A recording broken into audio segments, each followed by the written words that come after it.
হৃদয় থেকে অহংকার তুলে দেওয়ার জন্য প্রথমেই আল্লাহ তাআলা আদম আলাইহিস সালামকে সালামের প্রশিক্ষণ দিয়ে দিলেন। পড়েন সুবহানাল্লাহ।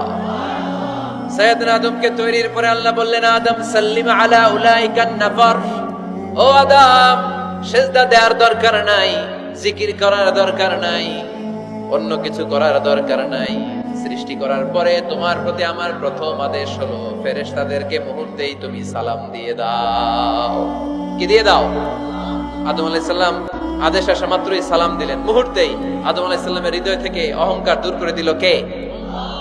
এজন্য আমরাও আগে আগে সালাম দিব। আগে আগে মুরব্বীরা বাচ্চাদেরকে দিবেন, বাচ্চারা মুরব্বীদেরকে দিবেন, স্বামী স্ত্রীকে, স্ত্রী স্বামীকে, ছেলে বাবাকে, বাবা ছেলেকে।